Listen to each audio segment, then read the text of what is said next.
Hello students, स्वागत करता हूँ मेरे यूट्यूब चैनल पे आप सभी का। सबसे पहले आप मेरे चैनल पर नए हैं तो मेरे चैनल को लाइक करें, शेयर करें और सब्सक्राइब करें।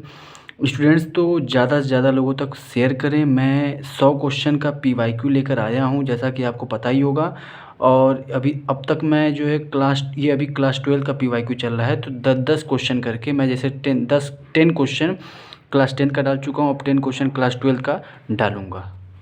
तो जैसा कि ये 7th नंबर का क्वेश्चन है, इसका सॉल्यूशन आप देखिएगा। और ये 2018 में आया हुआ क्वेश्चन, ठीक है। ऐसे क्वेश्चन हर एग्ज़ाम में पूछे जा सकते हैं, मतलब क्लास 12 के एग्ज़ाम में पूछे जा सकते हैं, ठीक है। मतलब इसके वेटेज मतलब इसके मतलब मिल सकते हैं, ये क्वेश्चन आपको देखने को मिल सकते हैं। तो ये क्वेश्चन अगर आप कर लेंगे तो आपका कन्फ्यूजन दूर हो जाएगा। देखिए क्या करा, find the magnitude of each, magnitude निकालना है, ठीक है, of the two vector A vector and be having the same magnitude. देखिए इस लाइन से हमको ये मिला कि जो ए वेक्टर है और जो बी वेक्टर है इसका मैग्नीट्यूड क्या है, सेम है। तो पहली पॉइंट हमको ये चीज़ समझ में आ गई। दूसरा पॉइंट क्या कह रहा है, such that the angle between them, तो एंगल बिटवीन देम जिसको हम लोग क्या मान लें, थीटा मान लें, कितना दिया हुआ है, 60 दिया हुआ, ठीक। एंड देयर स्केलर प्रोडक्ट, इसका स्केलर प्रोडक्ट कितना दिया हुआ है, जिसको हम लोग कहते हैं, क्या बोलते हैं, A dot B is equal to 9/2। ये तीन चीज़ें हमको दी हुई है, ठीक है। तो अब इसके देखिए हमारे पास एक फार्मूला होता है। फार्मूला क्या होता है कि A vector dot B vector is equal to mod of B cos theta, ठीक है। यही हमारे पास फार्मूला होता है, ठीक है। ये नहीं होता है ऊपर, तो ये फार्मूला होता है, ओके। तो इसको लगा भी सकते हैं, ठीक है। ये होता है, इसमें ये होता है, ठीक है।